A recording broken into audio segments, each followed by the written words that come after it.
everyone, and welcome to Tiger on the Block, the only podcast that takes collegiate acapella members and makes them really uncomfortable for 30 minutes. I'm Tony like the tiger, Voss like the water. And I'm Jessica Block, the human equivalent of an AirPod, because I'm already in your head. All right, Tony, should we get into some light banter in order to warm up ourselves and our audience? Well, Jess, you know what they say. No, what do they say? I mean, come on, you know what they say, right? I don't think I... Like they say it like all the time. You know. It's like that it's the proverb, you know? Like. Oh, yeah, the proverb. What proverb? A proverb is like a short, pithy saying in general use, starting with like a general truth or piece of advice. Tony, I know the definition of proverb, but what's this proverb? This proverb's like, it's what they say. You know what? Forget it. Who do we have here in the studio today, Jess? We have SoundWave Acapella from San Diego State University.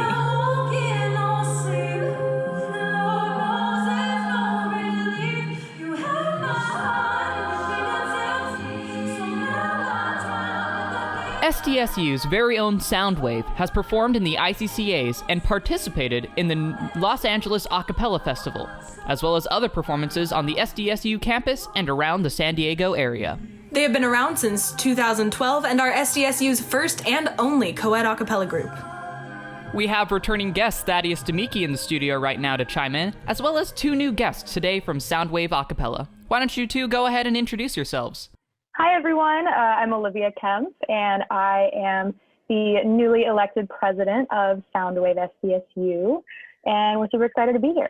And howdy, I'm Mario Fong. I'm the musical director of SoundWave Acapella, and I can't wait to get into it. Awesome. So we're going to start off with just some basic questions. Why don't you guys tell us about yourselves? You know, who are you? Where are you from? How'd you get into acapella?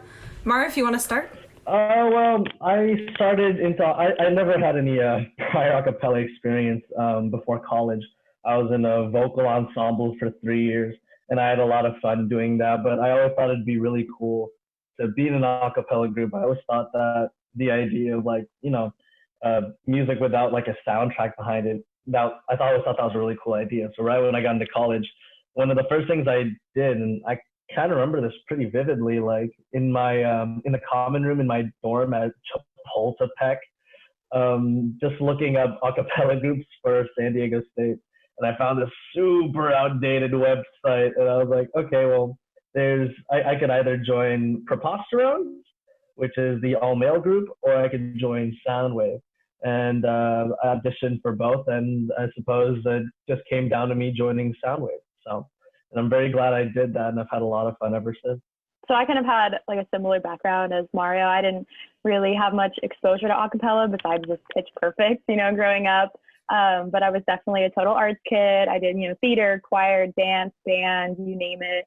And so coming into college, I'm not an arts major. And so, I didn't really have anything like that to do my first semester freshman year. And I got kind of down. Like, it was really just like not being able to perform for like that stretch of time, like after having performed like my whole life. I just needed to find like something to do that would like satisfy my like performance thirst. And so I, went around and kind of did what Mario did and just searched around like, okay, what performing groups can I join? Came across SoundWave, the super outdated website. We have a new one now, don't worry. And so I ended up auditioning for them. I didn't even know about, we also have another all girls group called Sirens of State. I didn't even know about them, but auditioned for SoundWave, got in, and here I am. That's awesome. Yeah, I feel like over quarantine, it's been tough for performers everywhere. So used to that high of performing that now when we don't have this opportunity to perform, it's like, where do we get this feeling? Like, it needs to come from somewhere. So a lot of people are turning to other ways to perform, but it's hard for sure. Oh, absolutely, yeah. That's definitely something that hits very home for me. Going back to what Mario was saying earlier, at least to my knowledge, you guys are the only co-ed acapella group at SDSU. Is that correct?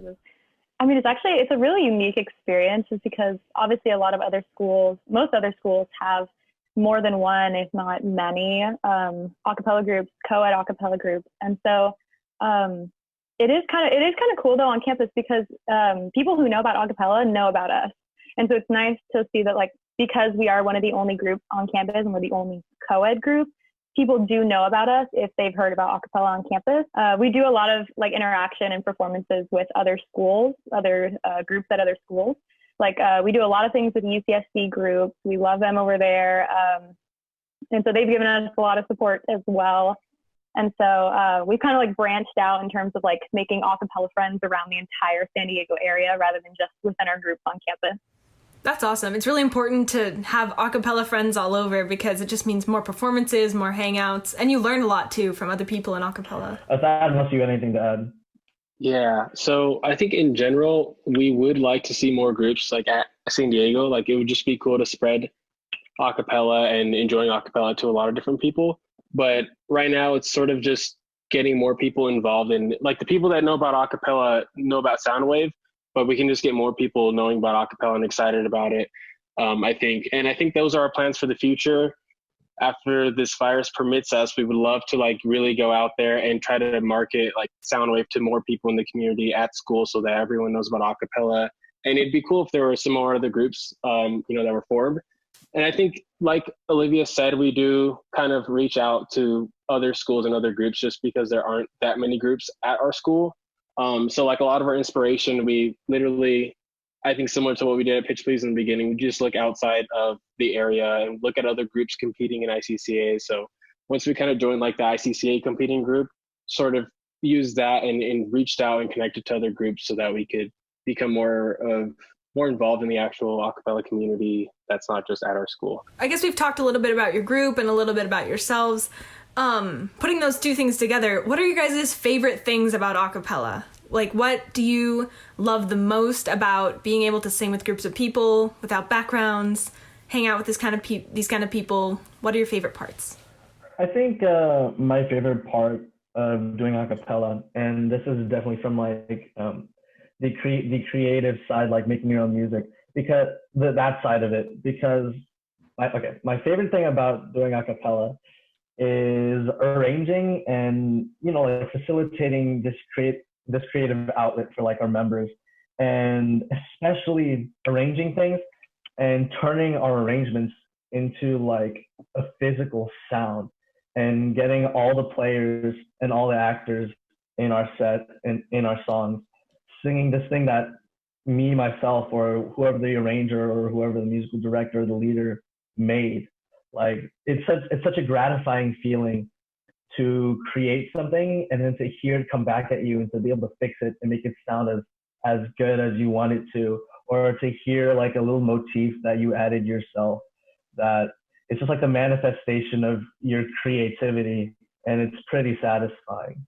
And also, meeting the people and hanging around them, because they really become like your second family.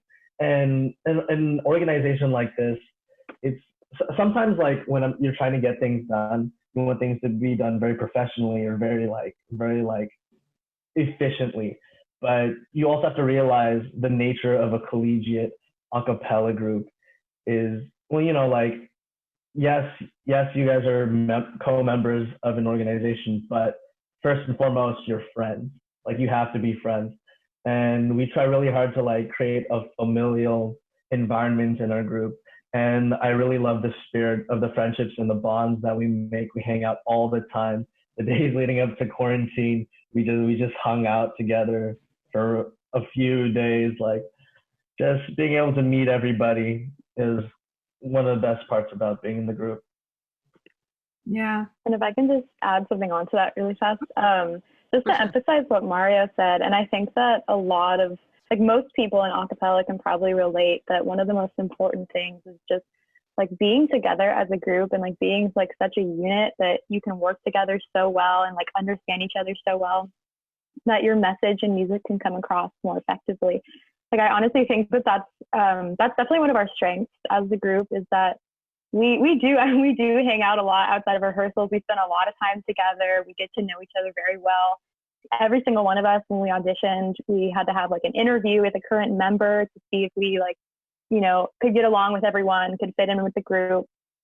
And so I think that has become one of our biggest strengths, is that we are like so connected as a group that comes across on stage. That interview process seems kind of unique. I actually haven't heard of groups doing that, but that's a good idea. Do you know who thought of that or how that started in your group? I'm not actually sure because it was definitely before I joined the group for sure. But it might have been from the very beginning, if I remember correctly. Because we still are in contact with like some of the founding members of SoundWave. They like to come visit.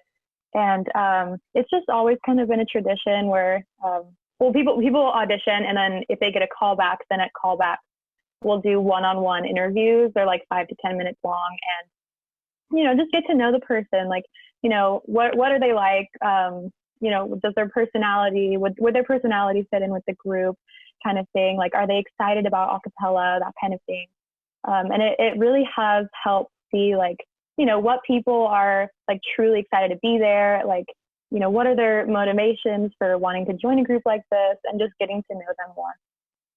Interesting. That's cool. If I could add something to that, like, I feel like that's a very, very important part of the audition process as well. And I don't think I realized that until, I kind of realized it in high school because I was a tenor section leader and we had to do a lot of projects, and having to work with people, I really started to realize, especially during SoundWave, that you have to put people's happiness first, because then they'll have a good time at the performance. It's a very particular phenomena where if you do live performances all the time in a group, not all of those live performances will always go well. And that's when attitude really comes into the equation. And I don't know much about it, but before me, Olivia, or Thad were ever in the group, all I'll say is sometimes things were a little difficult with people's personalities or how people took things. And the people before us really saw how that went. For lack of a better word, the drama was a little too much. And I think we put a lot of emphasis on those interviews to see it's just a vibe check, make sure you're a cool person before you join our group. Sometimes there are a few people who are really talented, but we decide to let them I don't know, just let them check out other groups, I guess, because we sometimes feel like we can't vibe with them, and that seems like a very not important thing, but it's so important. Really though, personalities can be pretty polarizing, and you spend so much time with your acapella group that you got to be able to get along.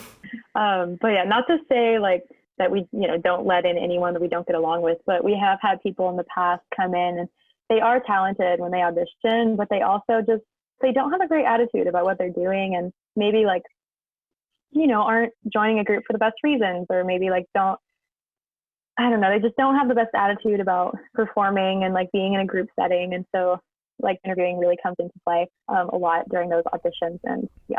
You guys, it's clear that you guys have a huge heart for this group and all the things that go into it. I was wondering if you guys could just give us a brief overview or a light history and a little bit of how the group came to be where it is today. How you got started, how you got to ICCAs, just the journey of the group since 2012. I can say a little bit. Obviously I don't know exactly what it was like when the group was founded, but it was founded by a group of amazing people. They still keep in touch with us a lot.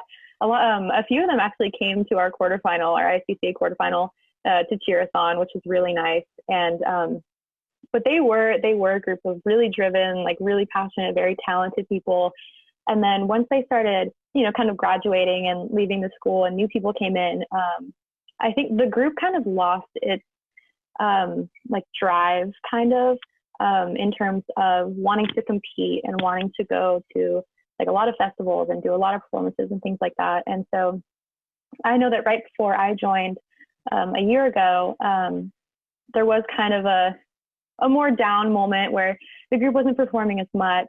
It was just kind of more of a fun thing that people did on the side. But definitely starting from the end of last year, we kind of turned the group around. We're hey, competing is something that we really want to do.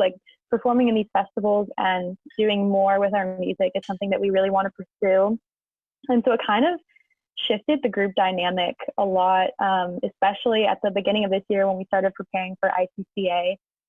because there were people that ended up in the group that ended up not, they weren't willing to put in the amount of work that was required to have a great performance at ICCA or at like some of these performances. And so it did help, like, okay, we like kind of centered as a group and we're like, hey, like we need to commit to this if we're going to do this and just make it great.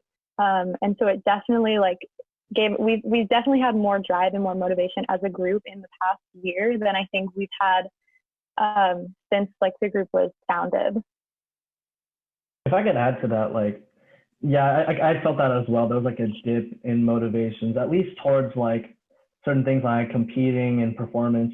I remember when I first joined, we did do a lot of performances. We did like farmers markets, well, one farmers market at some point. We did a few gigs, but I'd like to say even I like left for one semester because I needed to get my grades in check, one, and two, I didn't really feel like the acapella group was like doing that much, to be completely honest. But then I came back after that semester because I really wanted to get back into it. But I think there were a few big turning points in the group as far as like, getting to where we are today. One of them was one Thaddeus Demeke, who he joined our group, and just that, you guys know Thad, like he started Pitch Please at UCLA, and he came over and he had all this free time. I think a grad student looking for internships, but he had a lot of ideas, and he definitely helped manifest a lot of his ideas in our group. Other things were the fact that we decided to do ICCAs. At some point, we were thinking, we should do LAP, we should do ICCAs, and someone proposed that we do LAP and not ICCAs, and I was like, are you kidding me? Because I went to LAP last year. Let me tell you, that hurt. Going to LAP hurt. And see all these high schoolers who can just like sing circles around us, like, it hurt. But in the end, we decided to do ICCAs and not LAP, and that really united all of our efforts. And I think the third big turning point would be the fact that Olivia, through some connection, her mom is, so we had Deke Sharon come in and tell us, what we could do better. He looked at a bit of our set and he gave comments. And at the end, he really gave us this vision. He sat us down and he told us everything that an acapella group could be, like competitions, touring, performances, recruiting, just all these crazy things that we had never thought about as far as like how far your ambitions could go in the world of an a cappella group. And I think those three things, Thad coming in, deciding to do the ICCAs, and getting to interact with Deke Sharon, really turned us around. It really like led us to doing well in the ICCAs. It led us to doing more arrangements. It led us to having a united front going towards, just a cappella excellence. And I'm really glad for those three things because they changed a lot and they made our experience better for sure. That sounds awesome. I really think that it speaks to the passion that all of your group had, but also like Thaddeus and Deke Sharon have for acapella. Having met Deke Sharon, he is like a walking acapella man. Like his license plate is ACA1. He talks about nothing else. Didn't he like arrange all the music for the Pitch Perfect movie and like based the Ben Platt character off himself? Like it's he's a lot, but he knows so much about acapella. I would say the same for you, Thaddeus. And basically they bring their passion and it's infectious. And I feel like I'm so glad you guys got to work with them. And I'm so glad you guys went to ICCAs because for us too at Pitch Please, like our group wasn't really that great until we decided to compete. And once you set a goal like that, it really motivates everyone in your group to start working harder. And that's awesome. So true. Yeah. Speaking of ICCAs, our next section is going to talk a little bit about your ICCA performance, and Tony is here to explain exactly what that section entails. All right, so this small segment we like to call Music Notes. We're just going to overview. We're going to look over 1 to 2 minutes of music, and then we're just going to talk a little bit about the performance, discuss things like how you guys were feeling up there, maybe what you guys do to psych yourselves up. What was the process of getting to that point, and then how did it really feel when everything kind of came together? Today we're going to look at a small segment of you guys performing I Warned Myself by Charlie Puth, which I believe was at the ICCAs this year.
them along with the choreography. If you check out the link in the description, we've linked their YouTube channel and you can see their ICCA set right there if you click that link.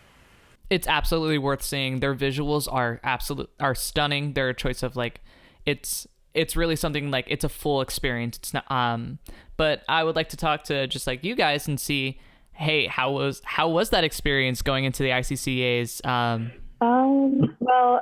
Just to start, it was our very first time performing in ICCA, obviously, and it really was just a super unique experience. I know none of us, except for Thad, had ever had before. I don't know. Sorry, just like watching that, I got like emotional. It definitely was really cool just to see, you know, months and months of hard work come into like a really cohesive, a really great set that ended up, you know, winning us first place and a couple of outstanding awards. And it also was really awesome to hear and see the other groups competing alongside us, all the groups from UCSD. Of course, we said before that we do a lot of things with them. We love them, and they were really supportive, and we love to support them. And it really was just such a positive experience for everyone. So you guys ended up winning first place at your quarterfinal, moving on to semis, which, like Pitch Please, you didn't get to perform in semis because of coronavirus, because the entire ICCA event from semis onward for every group got canceled, which was very unfortunate. But congratulations on winning your quarterfinal. You guys got outstanding soloist, outstanding choreography, and outstanding vocal percussion, if I'm not mistaken. That's incredible. Can you guys talk a little bit about how you developed the choreography, you developed the costumes, you developed all sorts of things, and also talk about just how you felt when you were on stage during that performance and the couple minutes of music we just heard. Adding on top of that, a real quick thing about also talking about your set and kind of how you came up with like theme, I think would also be a very interesting thing to touch on, because there is a very, at least from like what I've seen of your guys' work within this ICCA set, there is a very clear linear narrative kind of that's overarching.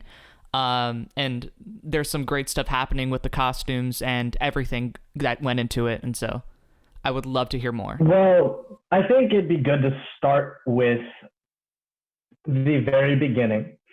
We started with choosing songs. We got very lucky, because in the hindsight, because now we're coming up with ICCA ideas for ourselves for quote unquote next year. Who knows if that's going to happen, but we have way too much time in our hands anyways. And looking back at last year, we had a cohesive story, but in the very beginning, we just chose songs.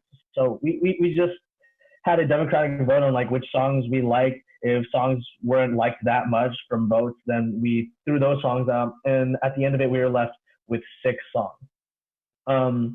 When we came to that, after that, that always tells me things that can be done outside of rehearsal, don't do during rehearsal. And we try to do that so that it's more efficient and we don't have everybody in the room and like we don't need them that are sitting around while we're making decisions.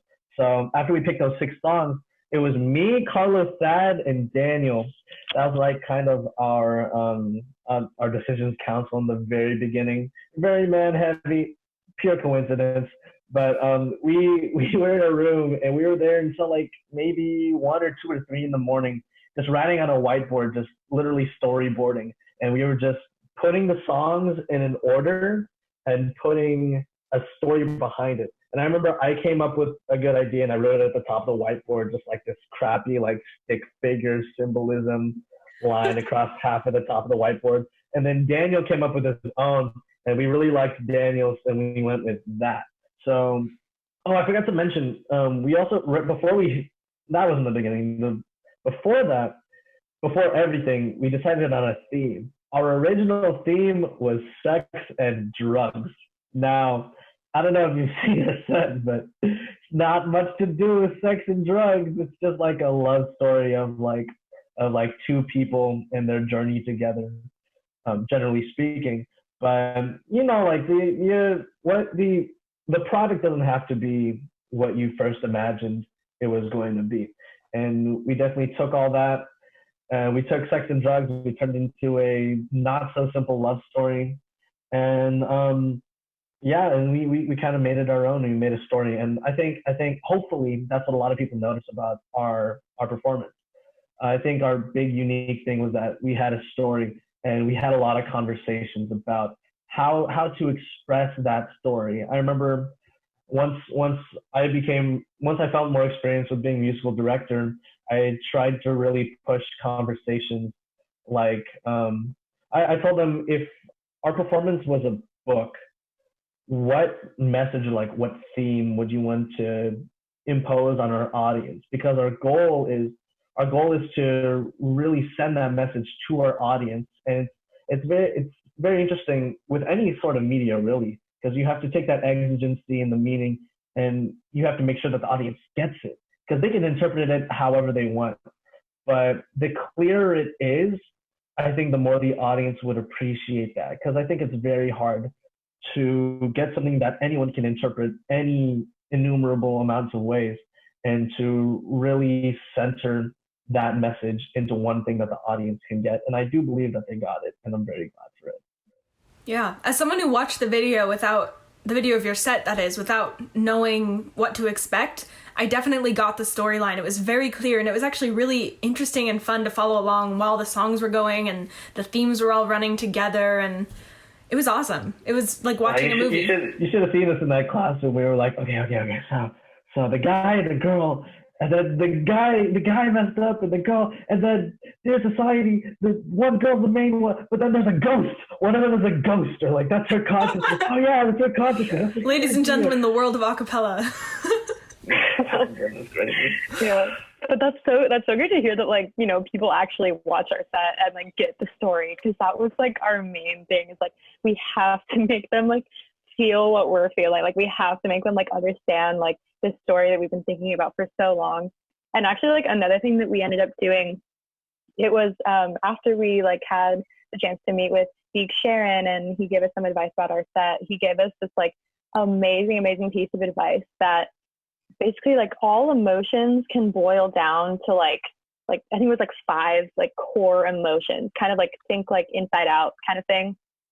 And then so he basically told us, he's like, okay, like choose one of your songs and just figure out, okay, what core emotion is that song reflecting? And then after that, you can like branch out and say like a relating like more specific emotion. So say like if the song was like sad, okay, it's a sad song. Okay, is it like kind of like an angsty sad, or is it like a hopelessness sad kind of thing?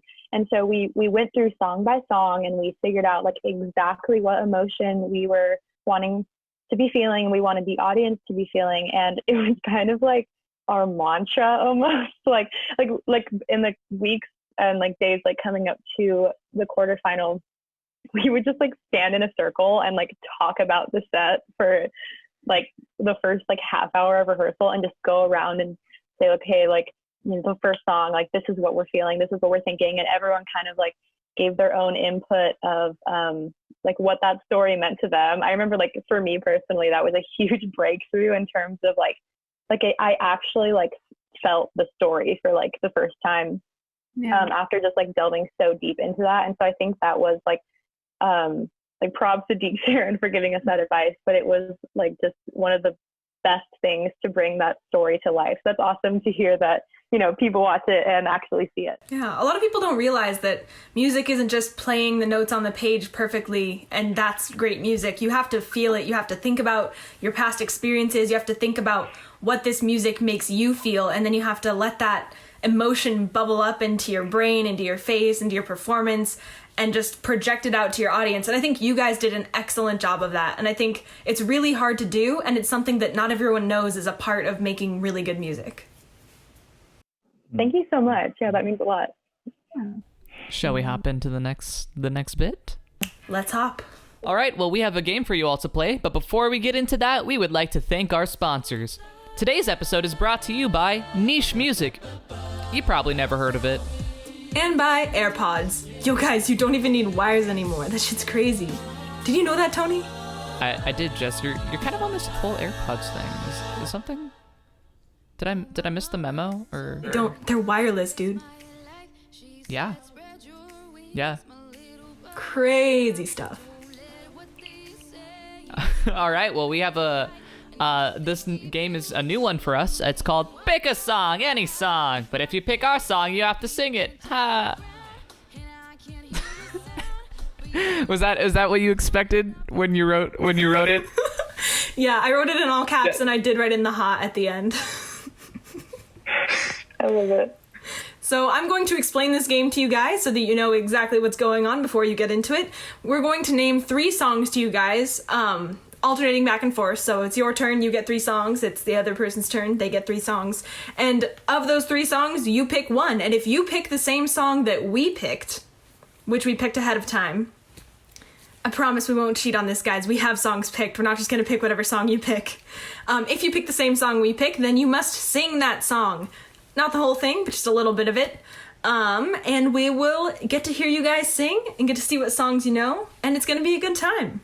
All right, so I mean, we're gonna start off. Both the first 2 are both they're both songs that are kind of in public domain, a lot of nursery rhyme-esque, and then we kind of move on into some more fun stuff. But just as the warm-up rounds, we're gonna do some nurseries. Who wants to go first? All right. For those of you who can't see the call, Mario raised his hand. Yeah. Nah, it's good. Good radio. Good radio. All right. So the first 3 songs in this warm-up round, you got Row, Row, Row Your Boat, written by I don't know who, Happy Birthday, written by somebody, and Mary Had a Little Lamb, whose creator has been lost to the sands of time. Let's go Mary Had a Little Lamb, because it's the only thing I can play on piano. We did not mark that one, so you're safe. For now. Ooh, spooky. We marked Row, Row, Row Your Boat. We did think it was the one that was the most common. Yeah. All right, Olivia, let's see if you could do any better than this one. Jessica, would you like to read off her options? Yes, your options are Twinkle, Twinkle, Little Star, The ABCs, and Ba Ba Black Sheep. Twinkle, Little Star and the ABCs are basically the same song, so I feel like I have to choose one of them. I'm going to go with Twinkle, Twinkle, Little Star. Yes! You picked the one we picked! No! Dang it! Take it away! I knew it was for me. Okay. Okay. Twinkle, twinkle, little star, how I wonder what you are. Up above the world so high, like a diamond in the sky. Yeah. Yes, let's go. We're all jamming. You can't see it if you're not in the studio, but every single person here was on their feet, just jamming out on the dance floor, just getting into it, getting crazy. Jessica did a backflip. It was crazy. It was insane. Tony did the worm. Alrighty, moving on to round 2. Our next 3 options for you are Gravity, Gravity, and Defying Gravity. Oh boy. I'll go with Gravity by John Mayer, or at least covered by him. We didn't specify which gravity was which, so you gotta sing. Let's do this. Which one do I sing? I don't even know the second one. You can do whichever one you know. Gravity is working against me. Gravity is gonna take me down. Da da da da. God, this slow song. Da da da. I hell yeah. Da da da. Da da da da. And stab me to my knees. Woo! Awesome. Okay. CEO of Da Da Da Da, I would just like to say. We had someone audition with that song at some point, and during those like parts where it's just like the instrumental, that he was just like, you can't see me, but I'm just like bobbing back and forth. Was that Davis? That was Davis. So good. He's like a great singer, but he like would not like cut those spots short, which is like, honestly, more power to him. Way to be true to the song. He hears the music in his head, you know? Yeah. That's the point of acapella. Tony, if you want to take the next one. Oh, go ahead. Nah, go ahead. All right, cool. The next one, I hope you're ready, is... So ready. We have Love Story by Taylor Swift, Love Song, Sarah Bareilles, or Love on Top. I have to go Love on Top. That's iconic. Love on Top. Oh, you didn't mark it. Oh, you didn't do it? I didn't mark it. You can absolutely sing it, though. I won't would love stop you to sing it anyway, yeah. I won't stop. Honey, I'm an alto. I don't think you want to hear me sing it, but You're feeling it. It's the car sing-along song that, you blast it on like full volume and then you sing, but nobody can hear you because it's full volume and it's Beyonce. But if you want, we can all sing it at once, starting at different parts of the song so that nobody knows what's happening. Oh, jeez. Starting our last round, Mario, your 3 songs to choose from are Breaking Free from High School Musical, Party in the USA from Miley Cyrus, and Baby by Justin Bieber. Oh, God. Wow. Let's go Breaking Free, High School Musical. We did not choose that one. So you are safe. Hey. We're getting the hang of this, Mario. All right. The scores are tied. This could break it or keep it together.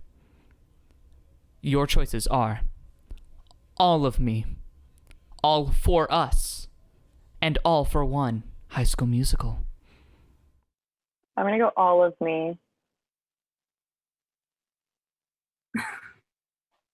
Silence.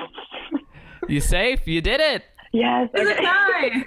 We went with All for Us. It was All for Us was the one that... Because that's our song. Like, I was like, wait a minute, that's our song. It might have been a trap. It might have been. Well, we had Twinkle Twinkle and Gravity. What better physics-related songs are there out in the world? All right, well, it was a great time just like getting to jam with you guys. If you want to, this is a small segment that we do. If you guys have anything, and I mean literally anything that you want to promote right now, for yourself, for your group, for your own individual careers, this now would be the time. If you are going to San Diego State, if you're headed to San Diego State, one of your years, I don't know, quarantine's messing everything up, so we're online for fall 2020. But if you're going to San Diego State and you're interested in music, join chamber choir. But if you don't want to join chamber choir, then join an acapella group. Okay, look up Sirens of State, look up Preposterous, and please visit San Diego State's SoundWave acapella group. We're always in the need for new members. We need beatboxers. We need beatboxers like oxygen. Okay, so and we need basses. So if you wanna come on down, look us up. We have a respectable website now. And hopefully we'll see you at audition. Yeah, just to plug some of our online social media and things. So let's see, we have our Instagram, which is SoundWave SDSU. From there, you can visit our website, which is brand new. Shout out to our Vice President, Julia, who just finished our new website. It's linked in our Instagram bio. And then from the website, you can also find our YouTube channel, which is, I believe it's SDSU SoundWave Acapella. We also have a big Facebook account, SoundWave Co-Ed Acapella.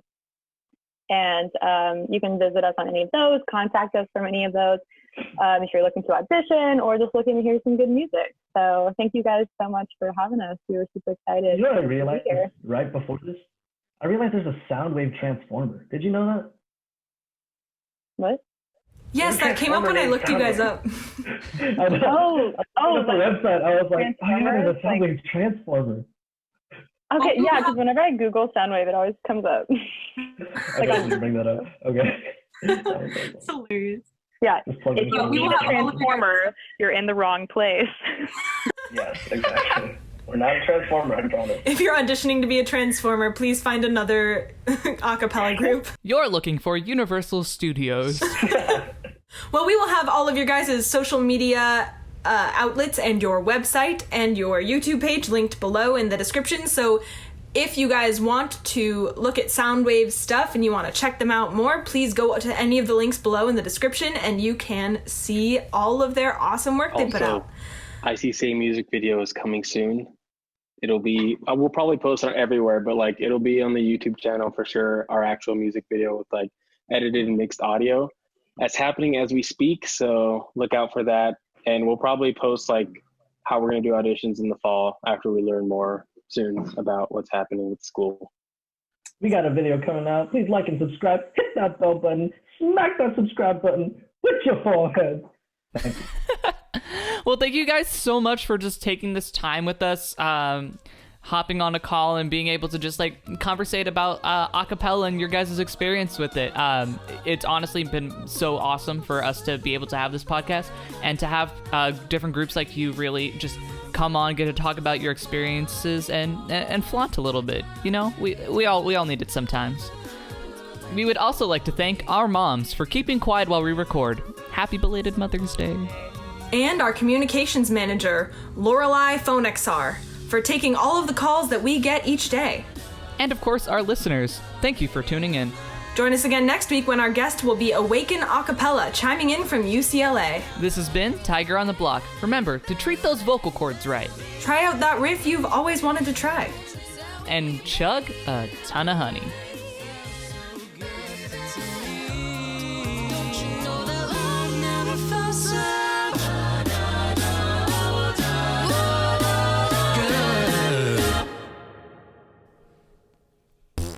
That's the end of the podcast, everybody.